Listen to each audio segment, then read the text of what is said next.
My digital clock says it's exactly 6 p.m., so I'd like to call the regular meeting of the Destin City Council, March 1st, 2021, to order.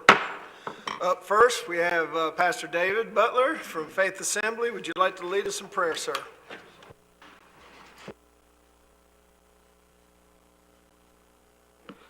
Our great Heavenly Father, we thank you for this blessed opportunity to gather together tonight. We pray for your blessings upon our community, our city. We ask for your wisdom and direction for those items on the agenda this evening and for the overall direction of this council.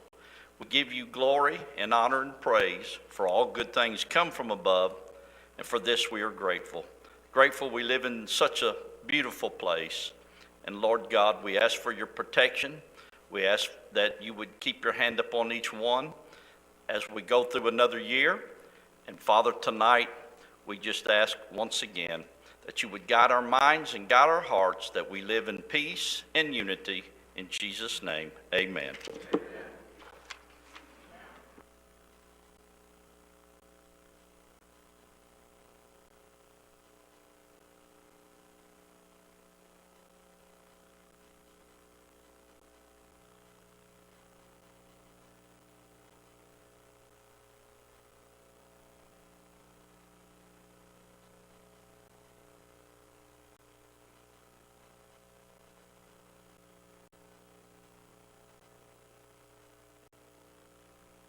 Member of council I do. would like to make some changes. I've got a couple here. We'll start with Mr. Brown. Thank you, Mayor. If we can add under my name, Harbor Boulevard stormwater runoff.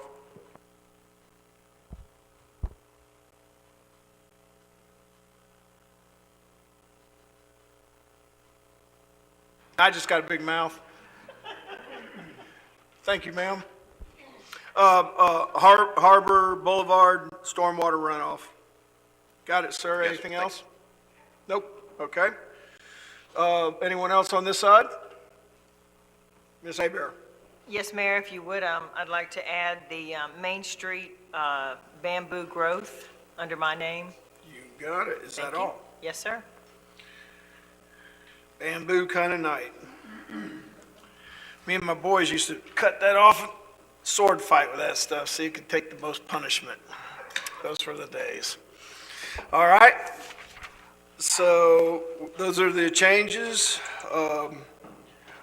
Let's go ahead. Does everyone approve those changes? I'll All make right. a motion to approve the agenda with those changes, Mayor. Second. I got a motion. I have a second. We'll go ahead without any further discussion. Vote to accept those changes to the agenda.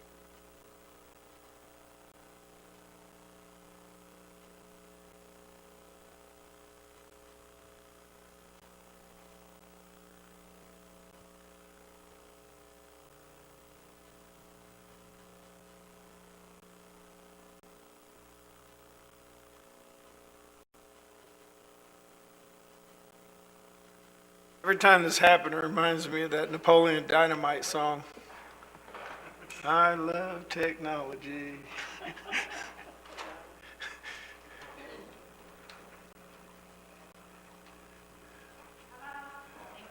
The vote is unanimous, so moved. All right, number 1A, the approval of the minutes of the January 19th, 2021 regular city council meeting. I'll entertain a motion. I have a motion. I have a second. Is there any discussion? Seeing none. Vote is unanimous, so moved. Ray, we don't have any proclamations or presentations tonight? Nope. Hallelujah. Up first, item number 3, public comments on the agenda items that are not public hearings, which we do have one tonight, and any other matters not on the agenda. This is after I look into the room for public comment, then I'll look over towards you, James, and then I'll check with Ray. Anyone in the audience would like to come up? State your name, where you live. Might recognize you, but say it anyways. Shane Moody, President and CEO of the Destin Chamber, and Council Mayor, thank you for the opportunity. 2 things on the agenda tonight, multimodal. The Chamber has been in support of the multimodal transportation plan for since its beginning. I've been here in my 18th year, and I don't remember us not talking about it and not being in favor of it. So I know it's been kind of a mixed soup and kind of watery and runny. But if anything we can do to make sure that stays in place and that we make it happen. And also, Ms. Ramswell, I saw that you had spring break preparation under your name. I don't know if it's going to do us any good or not, but we did send out a survey today to our accommodations members to find out what they were expecting over the next 6 months. Based on the things I'm hearing, things are really going to be busy beginning in about 2 weeks. So I'll be glad to share that information with you all when we get it, if we only get 3 responses, then you never know how surveys go. But if we get 15 or 20, I'll be glad to share that with you guys if you want it. Thank you. Thank you. Thank you, sir. Anyone else? Come on up, ma'am. After she gets done wiping it off, touch the red button for her if you would. And just state your name and your address and let her rip. Good evening, Council, Mayor. My name is Janet Malloy. I'm a resident at 76 Barracuda Street in the Crystal Beach area of the city. I'm a pickleball player. I've come to you once again, different face, but same request, in that Destin look into building ourselves some permanent pickleball courts. We talked about it for years. In 2018, we came and presented. At that time, Mayor Jarvis, you said that to get elected in this city, which you did, you asked seniors, what can you do for us? This is something you need to do for us seniors. I've researched, because I'm a former librarian, and I've researched the parks in the city of Destin. They have everything but pickleball. I could play softball. I can play tennis. I can play basketball. I don't play that, I play pickleball. I can run the track. I can go on a picnic. I don't do that, I play pickleball. I could go on and on. T-ball, baseball, soccer. You have all that facilities. You don't have pickleball courts. The Director of Parks and Recreation here says that we have pickleball courts in Destin. I don't consider painting lines on a tennis court pickleball courts. And if anybody's been to Buck Destin, which I was at last Sunday, one of the nets is completely broken and down, so you couldn't play pickleball if you wanted to. So that's the request. And playing inside at the community center with 3 indoor pickleball courts is not something as a senior wants to do during this time. So I don't consider that. Fort Walton Beach, 2 years ago, built brand new 6 designated pickleball courts. This year they opened an additional 6 pickleball courts. Crestview just opened 6 designated pickleball courts with lights. There's space in Destin for pickleball courts. There's time, I hope, that the city will consider doing it. You've spent many, many dollars providing space for public beaches, millions of dollars that you're earmarked for that. I don't think pickleball courts cost that much. So I thank you for your time. And I'm done, thank you. Thank you, ma'am. Ma'am, I just wanted to respond, if I could, real quick. We just talked about this 2 weeks ago at the last meeting, I believe, and because there was unfortunately, well, I say unfortunately, some budget money was moved around, which was allowed, so it's okay, but we talked about it, and we're going to continue to look at it, and I think there's definitely some ideas that we could do that project, so I look forward to working on that with you and council and many other people. Well, how do I work with Lisa at the Department of Rec, or I don't know who to work with? Oh, I mean, she I'm- probably could use some assistance. Sure, yeah, I mean, we're going to do it, I think, as a council and a group, and me individually, I'm looking at continuing to stay on top of that as well, so it's gonna be something I'm gonna work on as well, so thank you. I know there's space for it, there's space.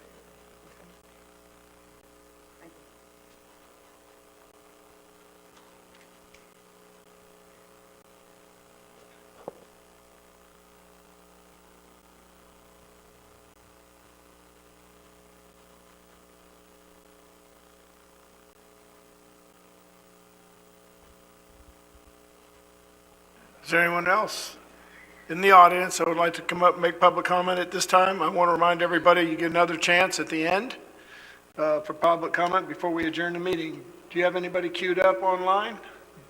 Ray, any text messages or emails concerning No, sir. public testimony?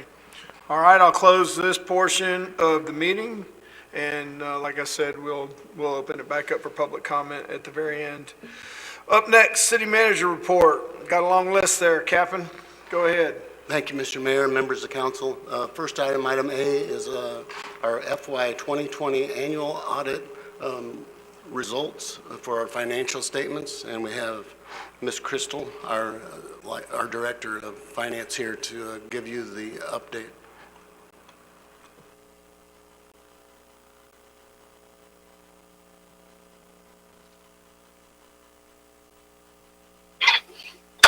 Hello, can everyone hear me? Go ahead, loud and clear.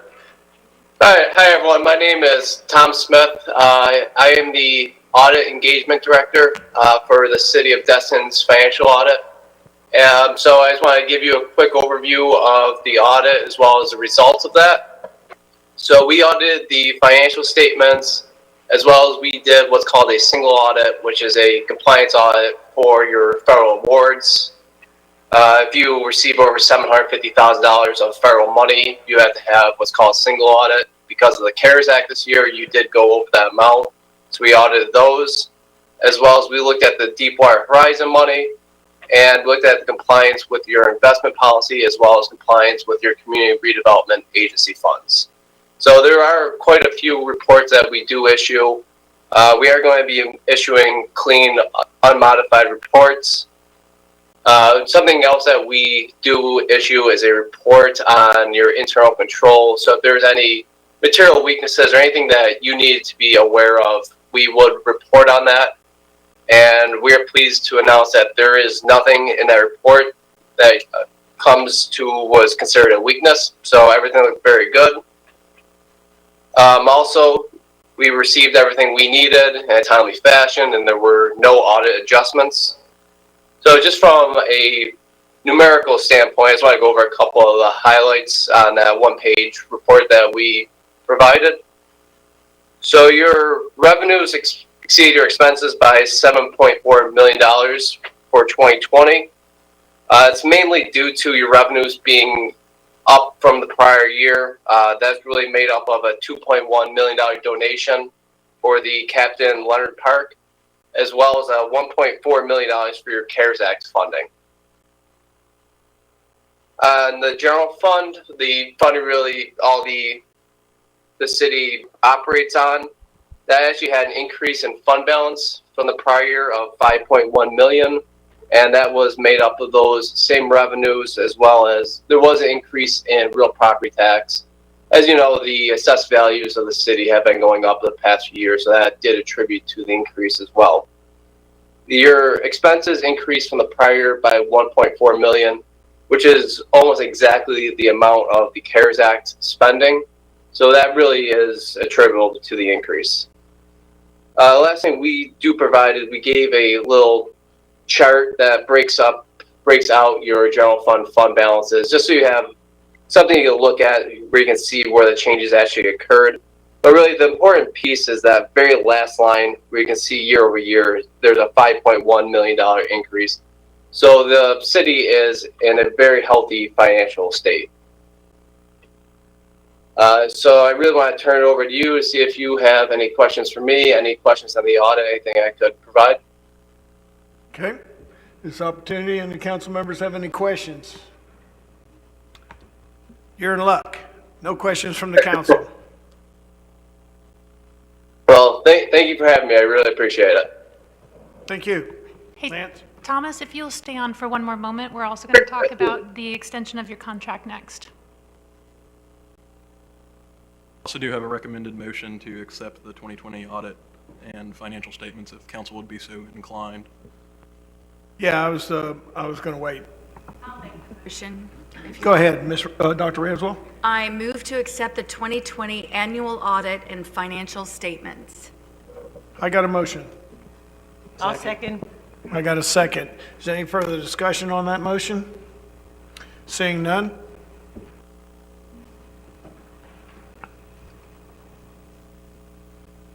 Vote is unanimous, so moved. Thank you, Mr. Mayor. Item 4B is the EFPR Group Engagement Letter for fiscal year 2021 audit. And Ms. Crystal Strickland, our Finance Director, would like to request an extension on this contract of 1 year, and I'll let her address that. Go ahead, ma'am. Good evening, Mayor and council members. So this EFPR group has been our auditor for 5 years. We signed a 5-year contract with them back in 2016. So this concludes their 5th year. Because of all the changes I've made to the chart of accounts and to our internal controls and other things, I'm requesting to keep them on for 1 more year and to do the request for qualifications to procure an auditor in the fall. So what you have before you is item 4B, which gives the background of our time with EFPR Group as our auditors, and there's a motion there to extend them for 1 year to allow me time to do a proper procurement later on this fall. I'll make a motion to move engaged EFPR Group LLC to audit the city financial statements for the period ending September 30th, 2021. Second. Okay, I have a motion, a couple seconds. Mr. Destin. Thank you, Mayor, and I have no problem whatsoever in extending their contract. However, as I read through the agenda item, I noticed that the effect on budget says the fee is going to be around $27,500. And to cover these fees, we plan to place it into the FY 2022 budget, which will be adopted in September. And the reason I have pause is, excuse me, a budget is to keep government entities such as ourselves from spending money that we don't have. To spend money contingent upon placing it in a future budget, I'm not sure is quite the way we should proceed. But I think that Crystal will be able to tell us we have reserves in place so that we can pay it, and it won't come due till 2022. I would just, remind all of us that until a budget is approved by staff, it really has no force of law. So to spend money in this year contingent upon putting it in next year's budget gives me a lot of heartache. Would you like to respond to that? Yes, thank you. First of all, the auditors will start doing this next audit next fiscal year as they look, after we close fiscal year 2022. So the timing of their work would match the timing of, it would happen after we've already adopted the FY22 budget. However, I tell you, I kind of have to agree with Councilman Destin that it is better practice. So I am going to make a small internal budget adjustment so that I'm able to encumber the funds under this year's budget, and we'll just continue that going forward into the future. That is a better practice. Thank you. That completely fixes the problem. Thanks. All right, does any other council members have any comments or concerns to this motion that's on the floor? Do we need to incorporate that into the motion? Or is that fine? I think she's going to make an internal adjustment, so I don't think it has to be incorporated into the motion. Do you agree? Yes, that's correct. I have enough funds inside the general fund that I'm able to do an internal transfer to cover this. Thank Okay. you. All right, any other further discussion? Seeing none, let's go ahead and take this to a vote.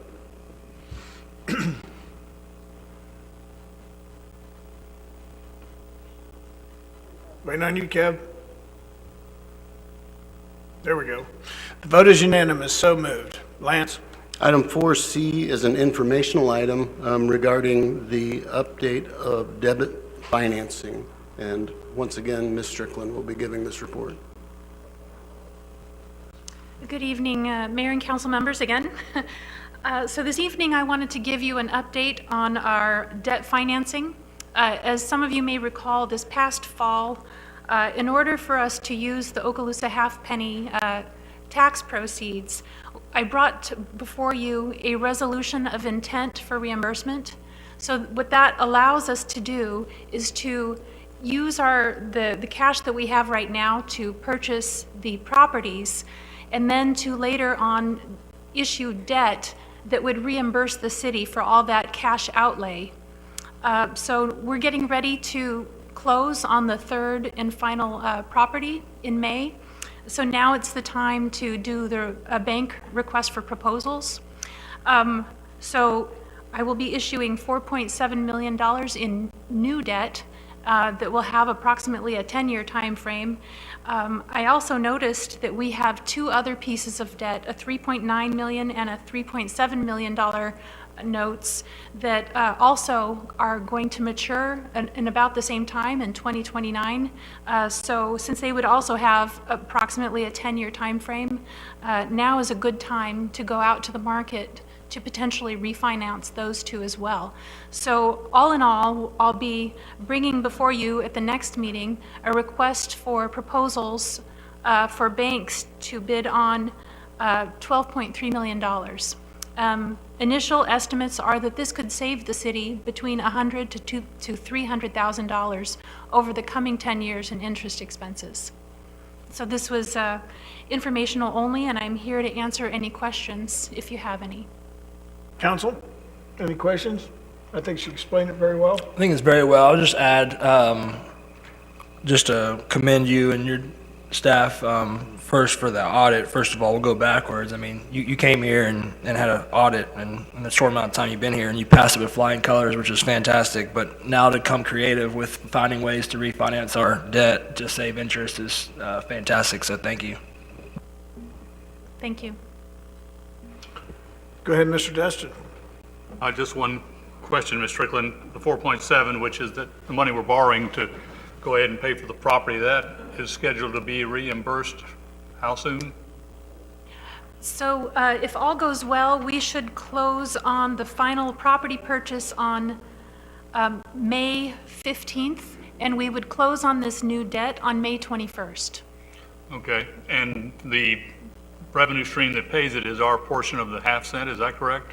That's correct. So Okay. back in January of 2020, council had a visioning session where they decided to use Okaloosa halfpenny for beach acquisition. And at the February meeting of 2020, they actually made a motion to act upon it to use the Okaloosa halfpenny surtax money for the beach acquisitions. So that's the money that we're going to align with the debt that went to purchase these beach properties.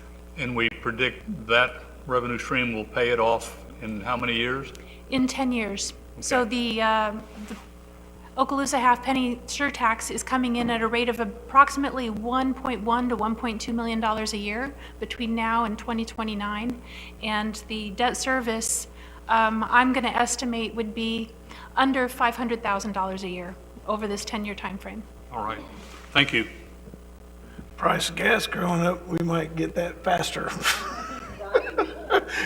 I do want to commend you guys, like Mr. Schmidt said, you've done a great job, Crystal. We really appreciate all the work you've done in taking care of the finances and getting us back on track and ahead of schedule. So thank you. Thank you, I appreciate that. Green New Deal. Sir. Thank you, sir. Item 4D is staff is looking for some direction on the multimodal transportation district, and Mr. Louis Zanguzzi has some information and some alternatives for you to consider. And after Lewis's presentation, I'll entertain the recommended motion, and then we could have discussion after that, if that's okay with the council members. Go ahead, Louis. Thank you, Manager. Mayor, council members, good evening to you all.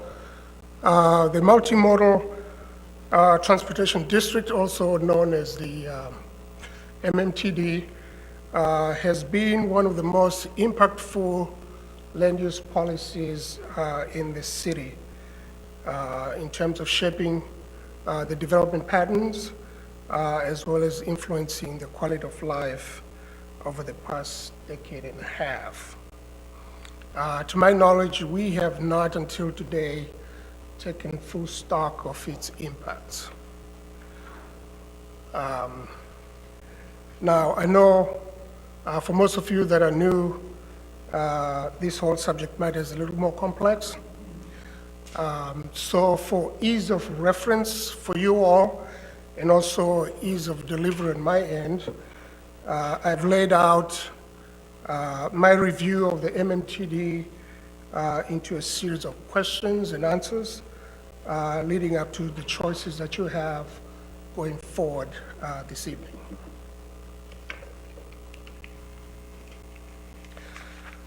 So why don't we start with the history of the MMTD?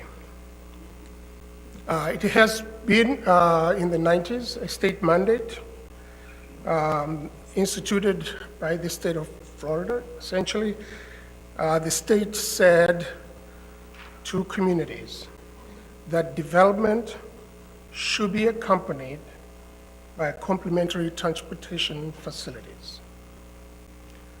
That is what is now currently known as the MMTD concurrency.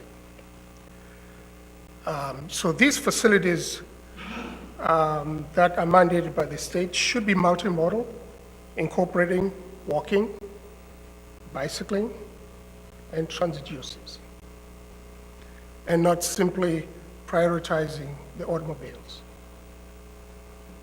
The city adopted its MMTD back in 2005 in order primarily to address the capacity issues and congestion issues on Highway 98. And it is important to note now, since 2011, the state has now amended that mandate into an optional option for communities going forward. So how has the city operated the MMTD over time? Basically, I've got two maps for you there to see the areas that are concerned. One is the old Destin area. This is that area generally south of Kelly Street and west of Airport Road. And also the Crystal Beach area, which is that area south of Country Road, that area that is in the city, and east of Airport Road. So basically the areas that I'm talking about here, those that are conducive to development and redevelopment. So what have been the obligations of the private sector under the MMTD? Next slide, please. Basically, there were two basic requirements for the private sector. One was to comply with the requirements for promoting pedestrian and bicycle and transit uses in the city. Second was to provide for on-site and off-site multimodal facilities. I'm talking about here external and internal sidewalks, right-of-way dedication, bicycle lanes, multi-use trails. What have been the obligation for the city? There were 5 basic obligations that we had to adhere to. One is to require developments to comply with the requirements to promote pedestrian-oriented environment. Number 2, to develop an interconnected multimodal transportation network. Number 3 was to prioritize community parking over on-site parking. Number 4 was obviously to monitor the MMTD over time. And then 5th was to collect multimodal impact fees to fund improvements and to accommodate new development. So let's look at what has been the impacts of the MMTD over time. Next slide, please. Thank you. Let's look at the benefits first. It's clear that multimodal level of service, especially for bicyclists and pedestrians, has improved in the city. Multimodal amenities, such as sidewalks. We have almost 11 miles of sidewalks implemented, bicycle lanes, over 6 miles of bicycle lanes, and multi-use trails over 16 miles. So that is quite an achievement. Number 3, multimodal program funding in the capital improvement program between the times of 2005 and 2015 totaled over $13 million. Number 4, transportation corridor management planning has produced facilities like the Matty Kelly Boulevard, the north end of it, and the south of it is under construction right now with the Charles development. And then we've also seen 4 mid-block signalized pedestrian crosswalks on Highway 98. 5, we have community parking lots, 2 of them, with the Mala parking lot and the Zerby parking lot. And then we have been monitoring the MMTD over time. The last report was 2018. So what have been the challenges? I have to tell you that many of the on-site requirements designed to promote more pedestrian-oriented environments have not been implemented. And this is primarily because the MMTD does allow developers to choose some of the elements that they would like to implement. Also, certain development expansions do not trigger parking calculation. A good example is the outdoor dining. We do not have a calculation included for the outdoor dining.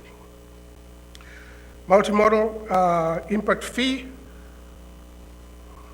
sad to say, was adopted at 30% of what the amount should have been to fund projects that were coming into the city, the impacts of them.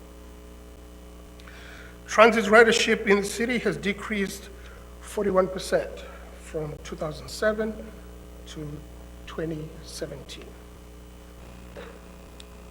So you can see we have both quite a number of benefits and quite a few challenges. So what is the way forward? Given the city's significant challenges as far as development is concerned, which is primarily redevelopment. We don't have new territory up there that we can depend on. Much of it is going to be happening within the 7 square miles that we got. And also the shortcomings, the significant shortcomings that I've just noted as far as MMTD, and the fact that the state has now given us an opportunity through its changes at the state law. It's no longer a mandate for us, is that we could do something different, still incorporate a lot of the MMTD good things. I'm suggesting that we take a look at MMTD and potentially look at improving it significantly.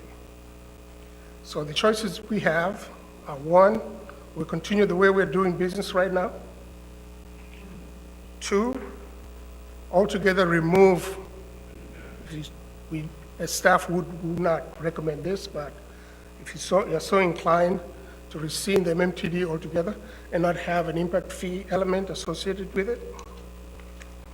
And 3rd, as an option, which we are proposing, is that you replace MMTD with an enhanced mobility plan and fee that will take its place. Now, you may ask, what is a mobility plan and fee? Well, it is a proactive blueprint for the city to prioritize growth, travel, and mobility needs of the city consistent with the future land use map and the city's comprehensive plan. And the state is already encouraging communities to go that route. And I've got for you several communities that are already doing it: Panama City, Jacksonville Beach, Kissimmee, and so on. What are the reasons for considering adopting a mobility fee and plan? Number 1, it provides the city with a proactive approach to addressing the city's growth, travel, and mobility needs consistent with the comp plan. It allows greater flexibility for the city in the collection and use of funds by the city. But more importantly, it gives the city council the leverage to promote desired development patterns and matching density with transportation infrastructure, and determining where facilities should be located, such as parking structures and so on. And also, mobility fee will be shared by all who have an impact, who have development that have an impact on the community. It's a fairer way to go than what currently is the case. Current statute also recommends that communities move towards mobility fee-based plans. Now, I know this is a mouthful for you this evening, but let me close with this. History is not the burden of one man or woman alone, but some are called to meet a special share of its challenges. It is a duty that falls on you today. It is up to you as our city leaders to seek that precious balance between encouraging quality development, which we all need, and ensuring that that development pays its fair share of the impacts. That currently is not happening. I'll stop there and take any questions that you may have. And what we'll do here is, while we have Louis up here with his presentation, is you have specific questions for Louis on this presentation, we'll do that now, but then I'll entertain a motion and we'll have that conversation of the three options facing us, if that suits the council, all right. First up, I think, Mr. Braden, you have a question for Louis? Thank you, Mr. Lewis, for that. I know we've been talking about this for years and years, that it's a problem. It's my understanding is that if you develop something on Harbor Boulevard or up on the harbor, you get a 20% reduction in your parking just because this MMTD is in place. Is that correct? Yeah, we've eventually done away with that, but there has been a scoring system that developers would choose what aspects of the design that they would like to implement and get points for it. That will go towards the concurrency calculation. There are a lot of things that are good with MMTD, clearly. It is the funding that's a big issue right now, and also some of the implementation aspects. My biggest concern with it is that it's reactive. It's not proactive at all. We wait for development to come, and then we react to it. I think we can still do all the good things that are in the MMTD, promote pedestrian and aspects and so on, but be in the front end, defining what transportation network we need, what facilities we need in the various parts of the city, because they're all unique. I mean, can't tell you how many times we've had discussions here about speeding and so on. Those are some of the things that need to be calculated in the mix. And when a development comes, at least we know ahead of time where the problems are, and we can guide it a lot better than we currently are doing so right now. So yes, there are shortcomings with it. Yes. And your recommendation would be for us to adopt number 3? To move towards a mobility fee, a mobility plan, it's more transparent. We talk about all the things that we need addressed as far as improvements are concerned, and we'll go about setting up a fee in a transparent fashion that's more predictable for everyone. Okay. Yeah, can I make that motion, Mayor? Let's just wait, let everyone ask questions of Louis at the moment, and then I'll turn to you and you can make the motion at then. All right, and next up is Mr. Schmidt. Thank you, sir. How does changing impact the pedestrian walking plans and biking plans? I mean, with the goal of moving people around and having a community of moving around in that manner, how does that affect if we change? In my view, it should enhance it, because it'd be a lot more pre-planned, thought of ahead of time, as opposed to a project comes and then we start saying, well, should we put sidewalks or not, and so on. So that's the major difference between the two approaches, is that we're not being driven by development, we're now planning for our community and let development then work with us. So we'll still do all the things that we currently are doing right now, but in a more proactive approach. All right, I got a couple questions for you real quick.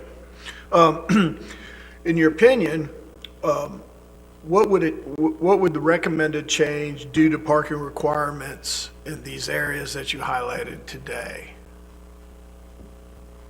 Well, we would expect that development provide all the necessary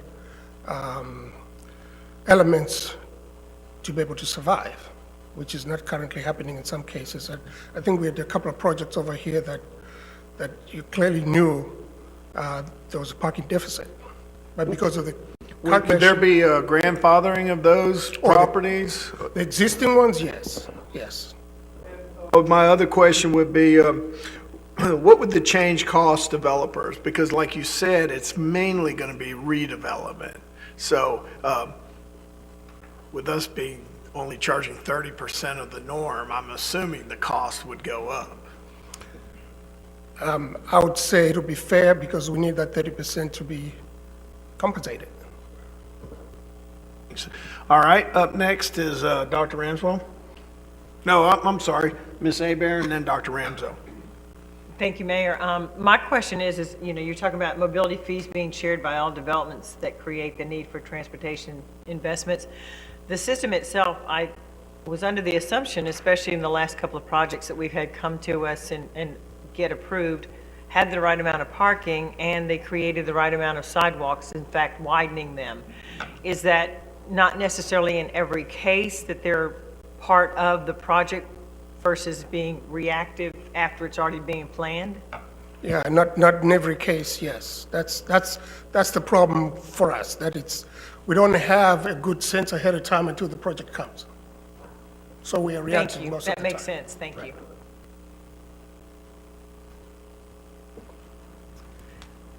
You mentioned some of the deficiencies in connectivity, and I'm just wondering what you see as some of those deficiencies and how we can anticipate perhaps seeing increased connectivity as a result of what you're proposing.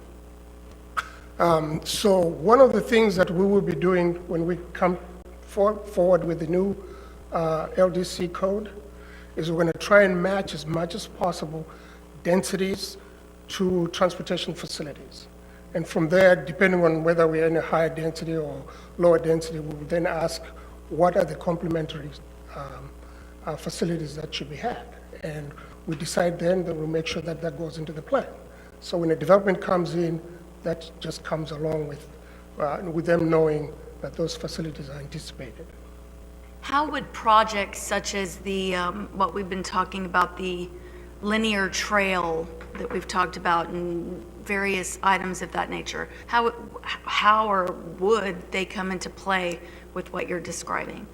Right, so that will be part and parcel of the overall planning. We are fortunate that we do have a pathways plan, master plan, as you know, and also the management corridor. So all those will be folded into what I'm considering to be the mobility plan. And so we have all these aspects thought of ahead of time, and a fee that's more commensurate with the impacts of development determined.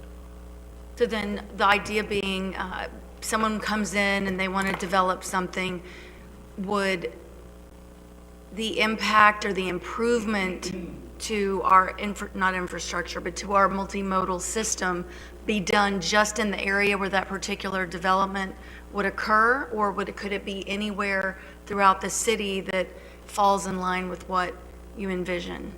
Yeah, so it'll be both, depending on where the need is greatest. But the state has given the cities the option to make sure that whatever the fee that is calculated is shared by everyone, depending on where the greatest need is. So, okay, one last question. The fee being shared by everyone, what technically does that mean? So a development that cause impacts are the ones that will pay the fee that is associated with the increased opportunities for an improvement. So could you give me an example? Let's say somebody's building something, a $10 million structure in Harbor CRA. How would that, So we would have figured out, depending on what road system there is at that time, whether that road system need to be improved by the anticipated development that we see. You know, if it's a high density, then we're going to need sidewalks, we're going to need all the associated amenities, and therefore the fee that they have to pay takes into account the cost of making those improvements. Right now, the city's been bearing out that entire burden, right? Correct. The disparity is just incredible. I mean, they're 2% of the contribution that they should be making. That Right. just I'm isn't- just trying to understand the sharing concept. Do you mean that part of the financial cost would be shared by other developments? Meaning that if you plan to do an additional road or something, one development might pay for a portion of it, the next development might pay for the next portion? Explain to me Correct. the sharing element. Yes, so what currently is happening right now will be happening in a much more equitable form. Developments right now do pay for their impact. We just had that situation over on Commons where the light has been put in there.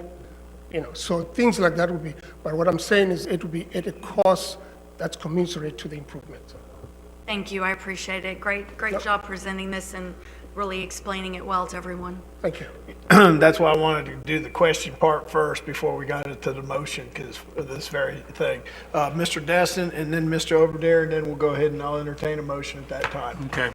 Thank you, Louis. And clarify for me, it appears that we are not junking multimodal. We are simply taking the extraordinary step of raising the funds necessary to implement it?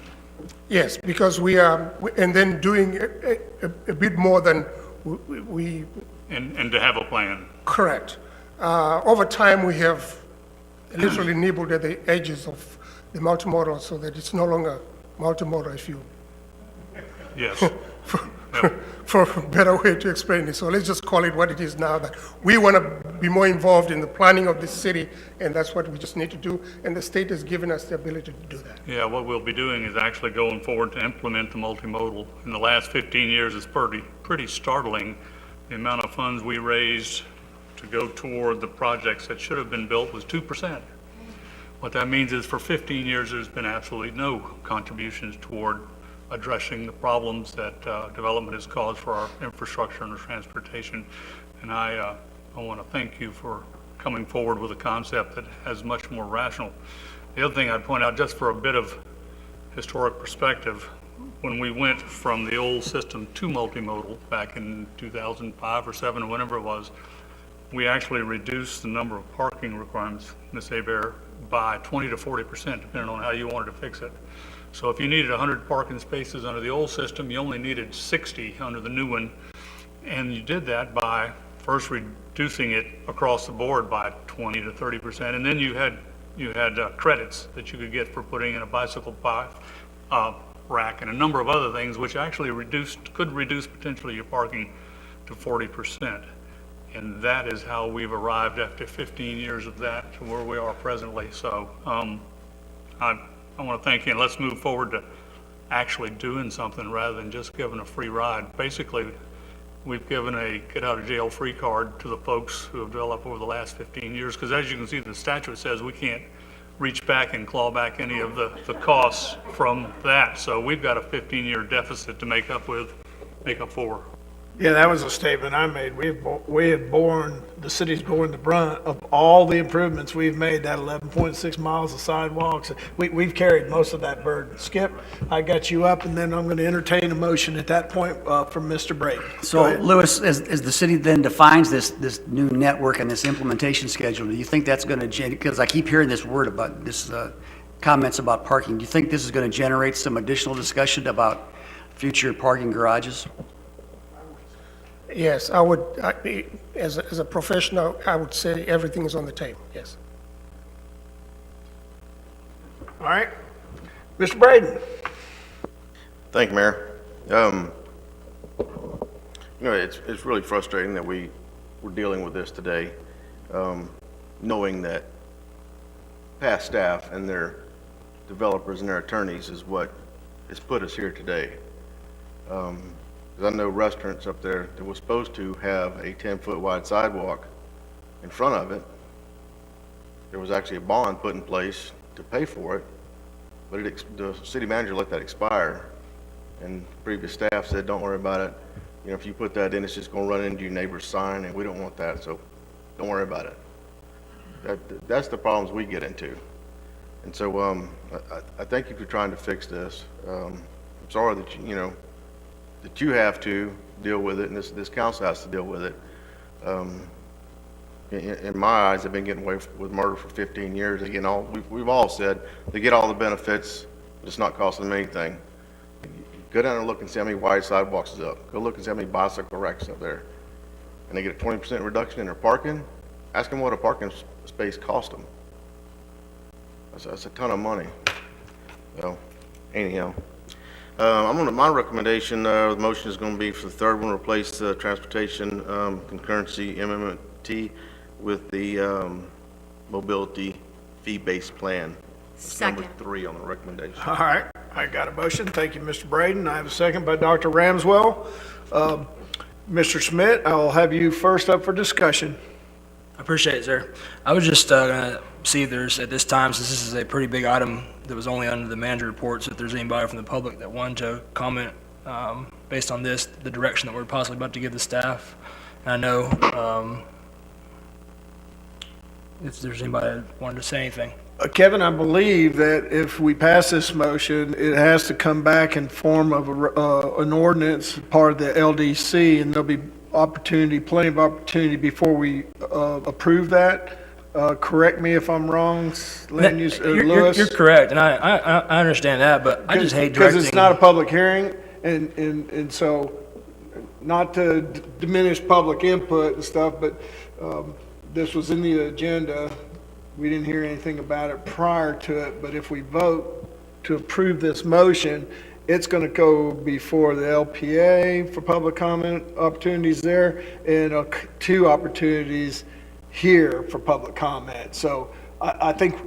Which I hear what you're saying, but if we direct staff to do something, I just always hate that if they work really hard on this and then months later they come back. But it sounds crude, but I'm not going to open it up to public comment at this point. We got a motion on the floor. We have a second, and we're open for discussion right now. We're going to vote on it after we've had our discussion. All right? I'm actually okay if you wanted to make a motion. I mean, I'm okay with seconding it just to see if anyone to add information that'll benefit in decision-making and drafting policy to bring forward. All right. Just trying to stay on track. If anybody here want to make any comments concerning this issue? All right, nobody does, so we're going to close that portion of the ask. Anything else? Okay. Any other discussion on this motion? Seeing none, let's take it to a vote.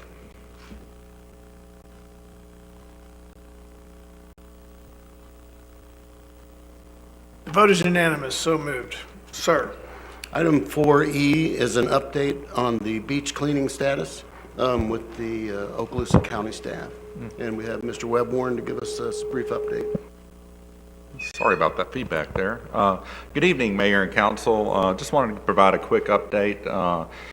Since last meeting, we had a few questions if we were bringing this item back tonight, but we wanted to just announce that we will be bringing back information from the county on the standards of service for our beach cleaning in Destin. We do expect that information to be available for our next meeting, which will be March 15th. Staff has continued to work with our vendors, our first responders, and the county on this issue, and that is helping us provide the best information possible. So again, we're looking forward to bringing that information back in the next meeting so that we can have a mutual understanding with the levels of service for beach cleaning for our 2021 season. I'd like to thank everybody involved on this and in this process, and I'm happy to answer any questions at this time. Council, got Webb on the hot seat. Go ahead, Dr. Ramswell. I am going to ask a question about, but that's also going to be sort of in conjunction with the item under my name about spring break preparation. So I'll save it for that, but I just wanted to give you a heads up so you don't go anywhere or lose your train of thought. I'm happy to answer any questions. Thank Thanks. you. Mr. Braden. Thank you, Mayor. I don't know if you know or not, but what the TDC, what they allocate, or what the county gets from them for the beach cleaning for the Destin area?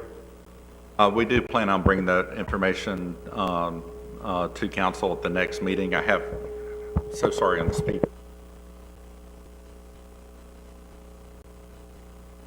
Is that better? Yes. Okay, thank you. We will have that information available for the next meeting, but we believe it's somewhere in the $200,000 to $300,000 range for beach cleaning services. Okay, thank you. No further questions? Thank you, sir, for the update.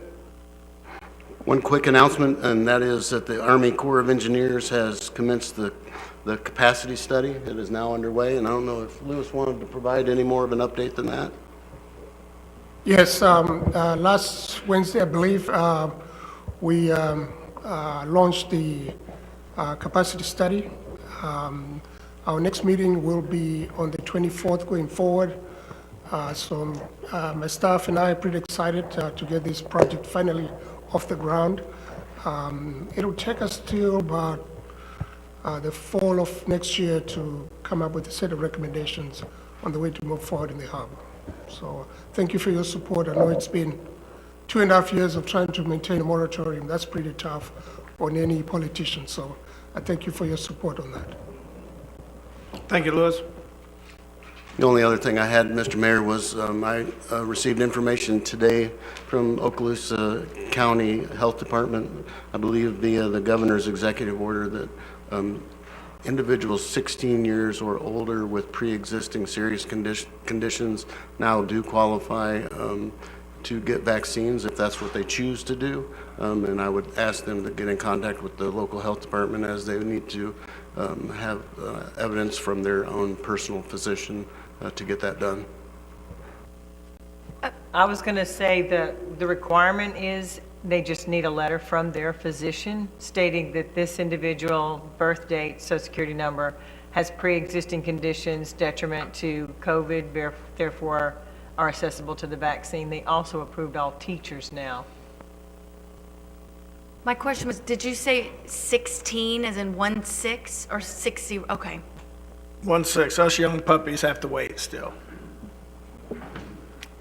All right, thank you, sir. Well, this, we'll just go ahead and enter into our public hearing. So, Mr. Bowman, it's your show. Thanks, Mayor. We have the first reading of ordinance number 2101 LC, an ordinance of the City of Destin, Florida, amending Article 7, zoning and regulatory controls of the Land Development Code, permitting residential uses in the South Harbor Mixed-Use Zoning District in structures predating incorporation of the City of Destin, 1984, providing for authority, providing for findings of fact, providing for incorporation into the Land Development Code, providing for conflicting provisions, providing for severability, and providing for an effective date, and this is a public hearing. And seeing how this is a public hearing, I'm going to open up the public comment portion of this hearing. Is there anyone in the audience that wants to speak on the first reading of ordinance 2101 LC out here tonight? Do you have anyone online requesting to speak? Ray, any text messages or emails concerning this issue? No, sir. All right. Seeing how there's no comments from the public, I will close this portion of the hearing, and I'll entertain a motion at this time. I'll make that motion, Mayor. Go ahead. I move to approve ordinance 2001 LC on first reading. Do I have a second? Second. I have a second. Is there any discussion amongst council members on this particular ordinance, first reading? Seeing none, let's go ahead and take it to a vote. I pressed the wrong button too, so I got it now. Dang it, you're gonna have to be quicker than that. Yeah, I pressed the wrong button, so can we go backwards? We can just, Fantastic. yep. Ray, can you reset us? Thank you, sir. Go ahead. Thank you. So, once this is passed, I just want to make sure what the protocols and processes are for these people in these zoning districts to change their project. I know we talked about this today, but I just want to be sure that we're all going in the same process. So if somebody has an old business like Harry T's in the yacht club, I believe they can now make it permanent residences. And I just want to make sure what the process is that they have to go through with the city to turn that empty space today into a permanent residence tomorrow, if this was to be adopted at second reading. Lewis, that's for you or Kim, either one. First of all, they have to be pre-existing before the city was instituted. And depending on whether they're doing any site improvements at all, that might trigger an existing deal or a site review process. Other than that, if it's strictly the building itself, they'll have to meet the building code requirements for those, for that space to be turned into habitable space. So they'll still have to go through all the planning and development process and applications, building applications and permits and the whole 9 yards? Yeah, primarily building, if it's a building issue, yes. If it's site, then they do a site review, yes. What's a site compared to building? Well, the site is your parking, your landscaping and so on, and the building is the rooms, the wiring, the plumbing, and that kind of stuff. Okay, and if a business in this area today wanted to change the use of their building today, like another business, a restaurant, somebody else, what process do they have to go to compared to, to change the use of their commercial building? If they are not pre-existing under this ordinance, yeah, they'll go through a change of use process. So is there not a reason we don't make a change of use a requirement for this particular ordinance? Because if you pass this ordinance, you just did that. Okay, I just want to make sure that people aren't going to be able to just do whatever the heck they want to in an open space, and we're giving them the same requirements that we give all the other businesses and industries in different areas, and we're not letting them sneak under the rug, possibly. Just want to make sure. But thank you for all the questions and answers. I appreciate it. No problem. Dr. Ramswell. Thanks. I'd actually like to hear from our land use attorney, and wouldn't you be reading this into the record typically when we have a public hearing? Don't you read the ordinance number and explain it a little bit? Well, Kyle usually actually reads the titles, but I can summarize. I mean, Lewis basically just summarized it, but this is the one where we had a member of the public come and ask for the code amendment, and council previously directed staff to come back with this ordinance. So in the South Harbor mixed-use zoning district, the requirement for the commercial component will no longer be imposed upon structures existing before incorporation of the city in 1984. So this only applies to very old buildings, and they will not be required to have that commercial component, so they can be purely residential. But what Lewis was just explaining was that they'd still be required to go through permitting, so any changes they make to the interior of the structure has to go through the permitting process. They can't just, rearrange the interior of their building because we passed this ordinance. They have permitting requirements. With respect to the outside of the building and parking and landscaping and those things, that's an entirely separate process, and that would only be affected depending on what they do to the interior. So when that application came in, we would determine what else would be required.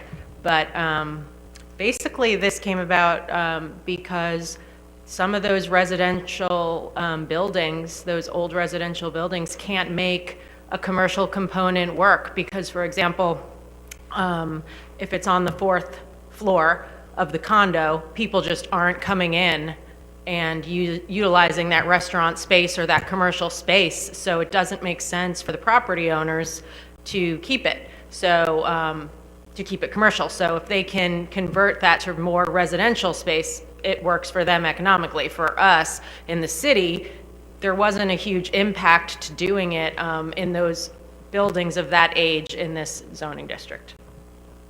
Thanks, I appreciate that. I mean, since this is a land use issue, I always appreciate you as land use attorney kind of weighing in and offering your perspective, so thank you for that.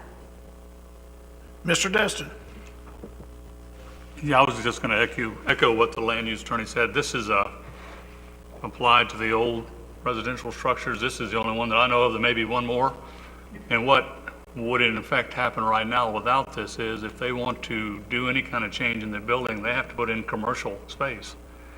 And that led to horrible problems in this particular location, and I anticipate it would if we tried to force commercial space on any of these others, if there are any. I can think of one, perhaps, the old sailfish. So if they want to change anything, we'd say, well, you got to put that commercial space in. That's not really a good idea for those whole residential structures. On top of the fact that as far as changing the site plan, in this particular condo, a full-fledged restaurant was running there. So the impact of having a residential instead of a full-fledged restaurant that would have requirements of parking and all kinds of other things is quite an improvement.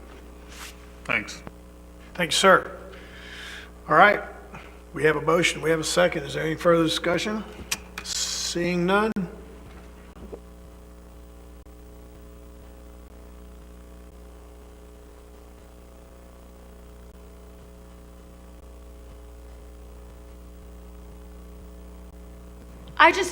I guess I'm either lost or having a senior moment, but I always thought when we had ordinances like this, that the city attorney actually read the ordinance into the record. I read it. He Did you? And then I'm having a senior moment? I know, I'm not very exciting, but I did read it.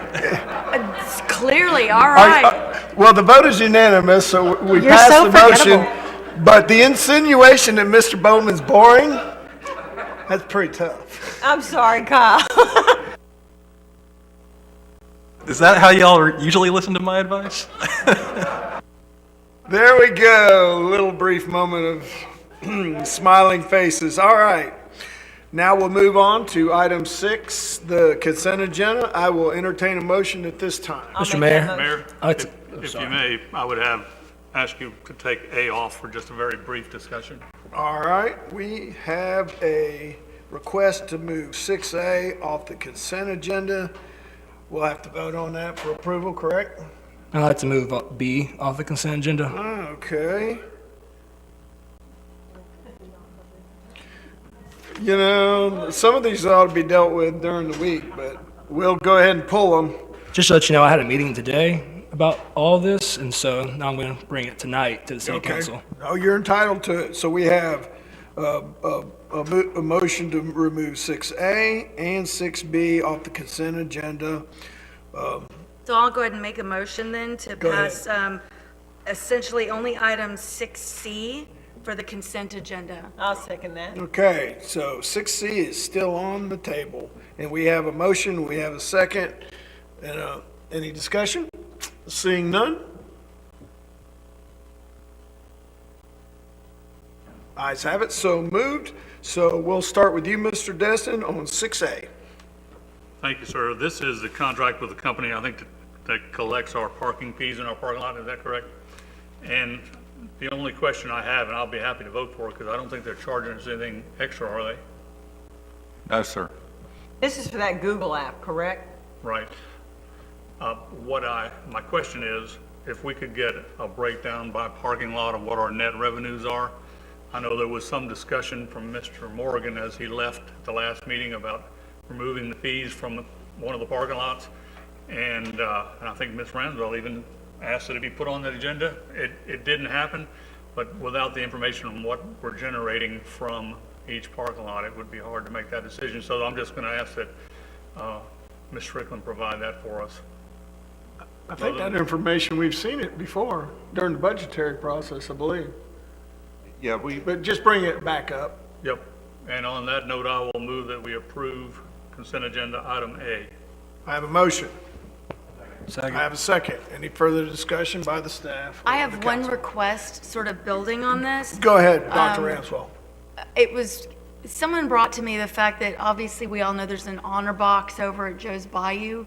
And the suggestion was there's a lot of people that don't have this app, or they're older and perhaps don't really know how to get apps and try to do all this. So long story short, the request was looking into seeing whether we could get an honor box where we have these. I mean, we may not get anything, we may get something, but at least it's an option for those that don't want to fiddle around with trying to get an app. So maybe it's just something for y'all to consider and bring back or whatever, but I did want to bring it up. I think we talked about maybe looking at a different collection or a gate, where you pay to, on departure from it. We've had discussion about it, but we didn't make any, we decided to continue to use this service with the last council last year, I believe. Webb, do you have any further information on that particular aspect? I'm not too excited about honor boxes because we have some folks that are less than honorable and they take advantage of things like that. Yeah, a couple of things that we just discussed. So one was about a previous item brought forward by a previous council member on the fees for that parking lot. I think we provided an update, but we'll get that information back to y'all. I think we're going to wrap that up with some of the information that community development is working on in that area.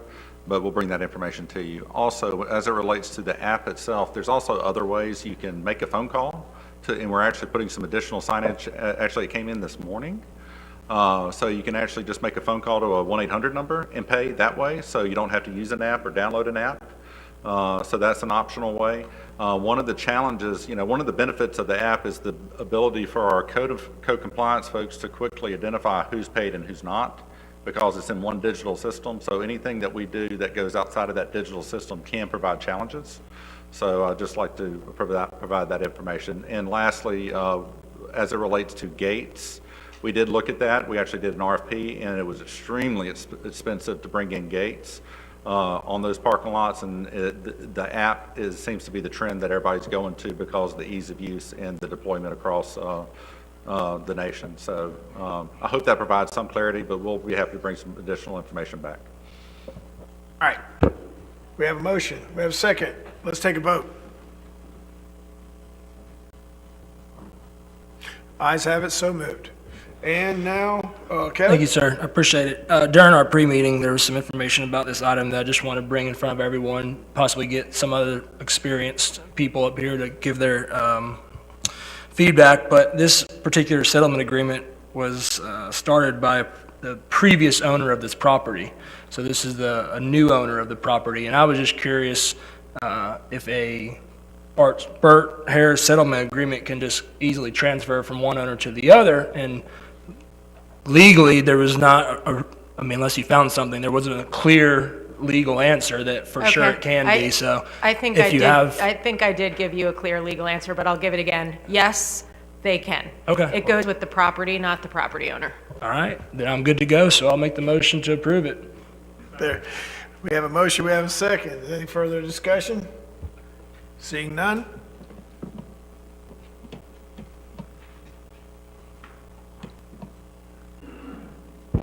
Keep pushing, Dewey. Got it. Ayes have it, so moved.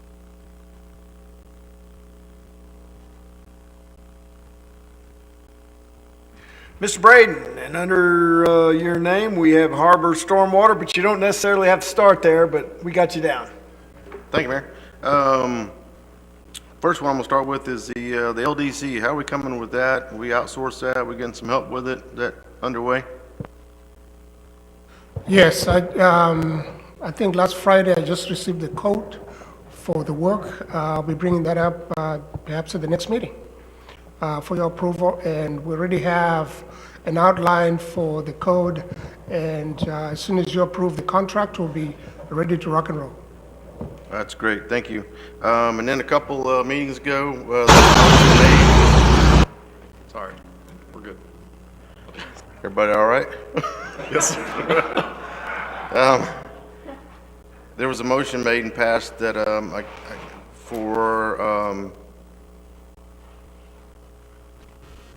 to authorize the city manager to get with staff and see if we come up with some money for to offer for planners for the development part. Where are we at with that? Nicole, do you want to give this update?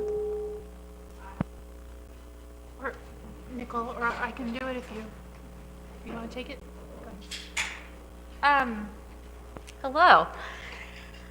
So we went through all the budgets for more than just this one position, but we went through the budget for the city planner position, compared it to other planning positions that were comparable, both in markets near us and open positions further away, as far as Arizona has a very comparable position. We came up with the agreement that we were paying a little bit under what we should be. So we have listed the position on a more professional site, which would be LinkedIn. And since then, we got 19 applicants for that position. Just today, we had 2 interviews for that position. We have other ones scheduled for this week. What else would you like to say about that? What was the increase, the pay increase that we're advertising? I believe it was approximately $8,000 to $10,000. It was approximately $8,000 to $10,000. I can give you a specific answer, but I believe that before it was posted at just below $50,000. The one that I saw for in our local market was 63, so we raised it to about 63, 65. Okay, great, thank you so much. My pleasure. Mr. Braden, it was arranged too that we put in place so that we could act on their experience and education. So there was not a set amount, it was a range. That's great. So hope we can get some good people on board and keep them here. This may be for Joey on our, do we not have anything in place for our noise? I mean, is it okay to take a sledgehammer and start beating on the side of a water tower at 6 o'clock on Sunday morning? I mean, do we not have anything in place? I thought we just, Yeah, there's things in place. They shouldn't be doing that. I think they got till, they better not be beating on the water tower at 6 a.m. okay, I know we went back and re-looked at our noise Yes, sir. ordinance or whatever, and this past Sunday, they was raising hell on the side of a water tower at 6 o'clock on a Sunday morning, and,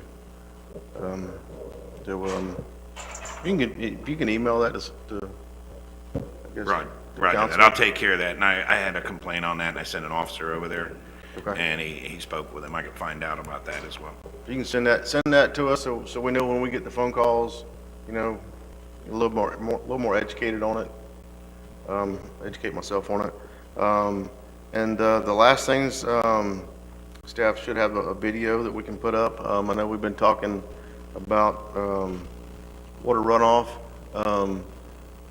And, you know, when you're dragging your pontoon boats, jet skis, center console boats, get up on the hill and you're pressure washing it, this is what you get. That's black paint running down the side of the street, and goes right into the harbor.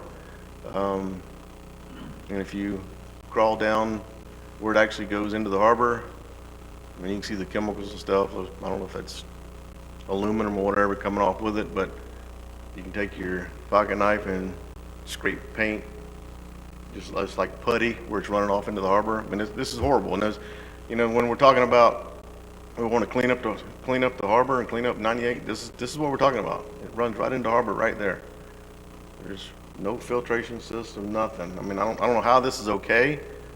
I don't know how DEP is okay with this. I mean, that's black paint. It ain't mud. That's black paint. So when somebody, you know, just, you know, we're complaining about it, trying to clean it up, and they're coming up here and saying, well, there's, you know, we're not doing anything. This is what we're talking about. Thank you. That's really effective. I had no idea it was that bad.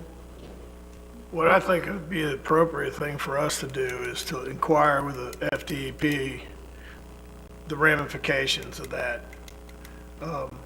Maybe Michael can take a swing at that from Public Works and just get a report back to us, to the council, and then I guess we can investigate ways to address it.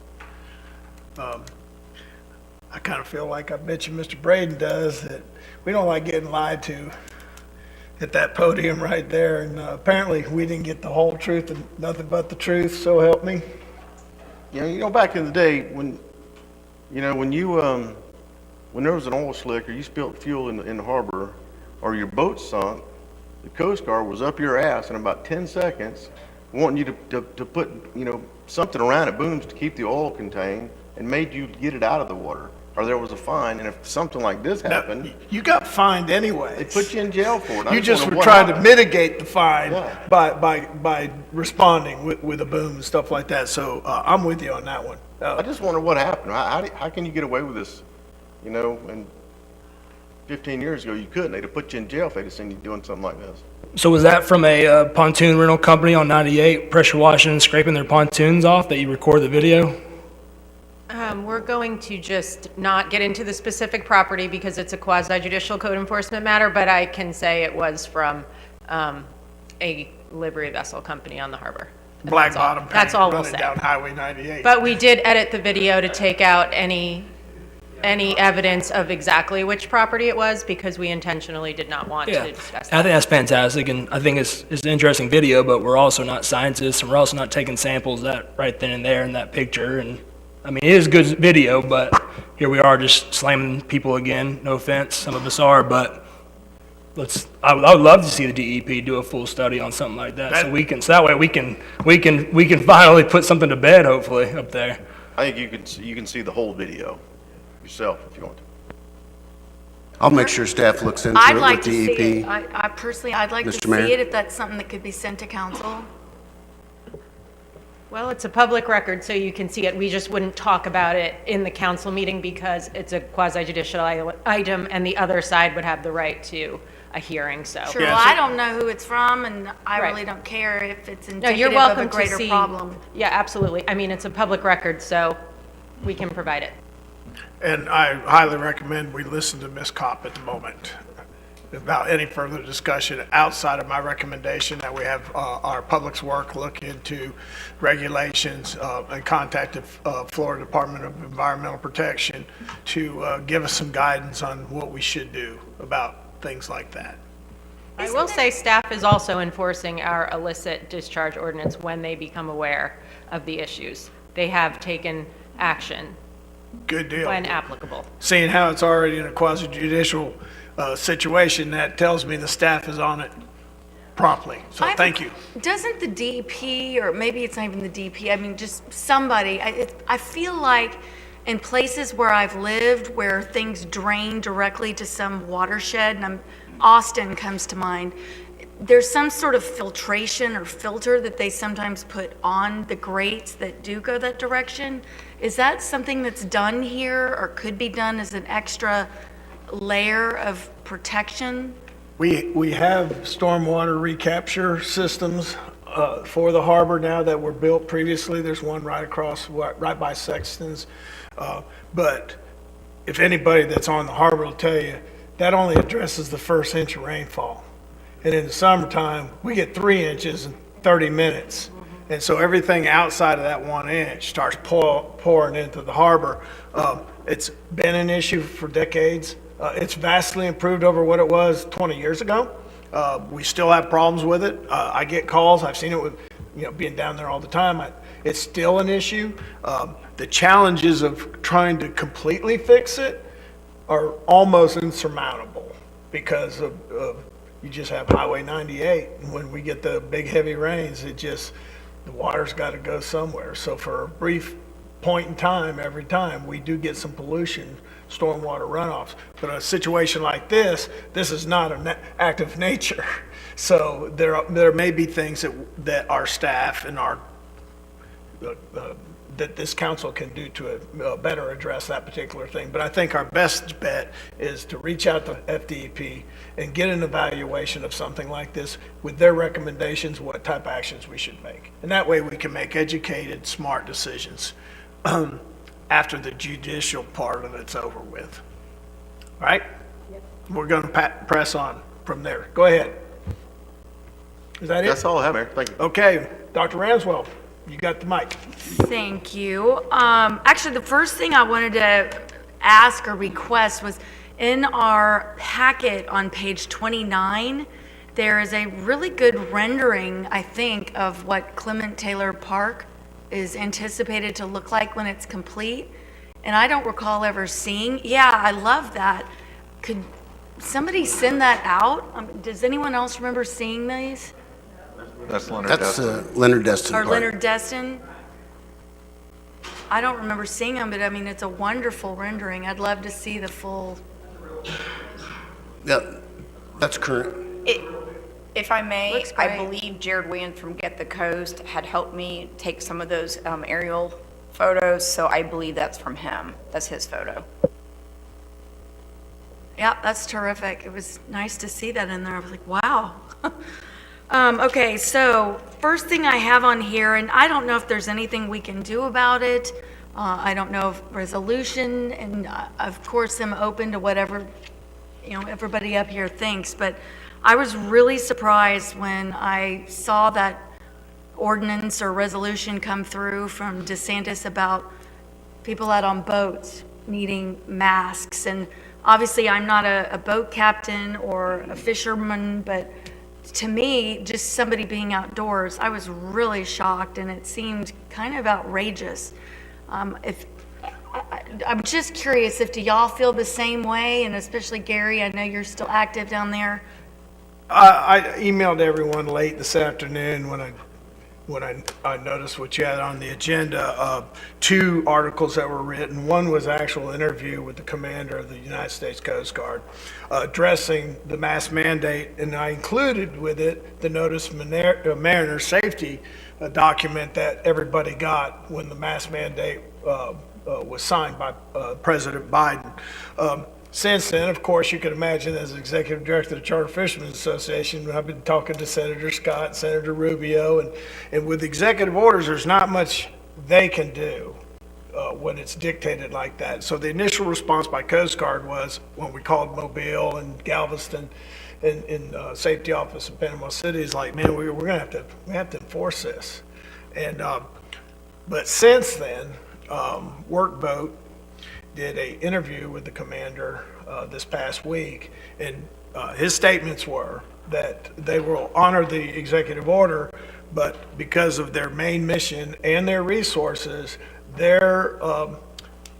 what they're going to do is use the mask mandate if they see a vessel in violation, and this is not just fishing vessels, this is passenger vessels and dolphin cruise boats, that they're going to recommend, they're going to educate the public, they're going to recommend that they wear masks on boarding and unloading, and if anybody feels uncomfortable, then they can have certain parts of the vessel, or they can wear a mask if they so choose.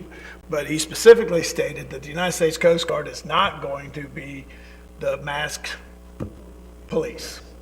And so that is a message we've shared with all our industry members, and that's just the way that policy is. And there's some common sense issues like what you talk about with trying to wear a mask in high humidity and 90-degree heat will cause way more physical distress than the possibility, the mathematical possibility of getting COVID-19 on a boat. It was a very big concern for us because if you got some guys that were playing by the rules and some that weren't, if they were going to enforce it, some people just wouldn't charter a boat. If they're coming out with just their family and they're like, we're not going to wear a mask. Not in that kind of heat. So we're very concerned. But with the Coast Guard commander's comments of how they're going to proceed since then, Safety Mobile, Safety Panama City, that's the approach. And I don't know if you noticed, but I've already seen pictures on Facebook of the Coast Guard guys driving by on their regular patrols, and none of them wear a mask. So I feel good about it at the moment. Good. So I don't think we need to take any actions or write any letters at this time because the industry's been all up in arms, and I think we've come to some common sense solutions. Good, I appreciate the update. I just, you think about a lot of the smaller boats, they're not party boats. You've got members of a family that perhaps rode here together, they're staying together, and then they're going out on a boat together. I don't know, and we've all said and felt all along that fresh air and, I don't know, anyway, I've said my piece. Thank you for updating us on that situation because it does seem a little wild. Okay, so the next thing I had on here was spring break preparations.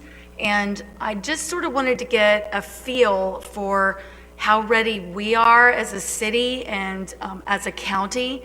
We had our beach advisory committee meeting last Wednesday, I believe it was. And one of the things that emerged from some of the county folks and sheriff's fire department was that they're looking at an exceptionally busy spring break. And Shane said you've kind of heard rumors along the same line that we should really expect a lot of folks coming in. So the first thing I obviously wanted to really think about was the cleaning of the beach, the raking and the trash situation. I know you said you're bringing something back on the 15th, but we'll already be 2 full weeks into spring break. And I want to make sure that there's something in place and it's not going to get so far behind that it's almost impossible to get caught up when we do have this agreement brought forward. So could you, I guess, shed some light on the plan for spring break and as it relates to cleaning, trash, et cetera? Well, through the efforts of the Beach Committee, and I appreciate everybody involved with that, especially you, Dr. Ramswell, that awareness is certainly there, and I know the county has been listening to that.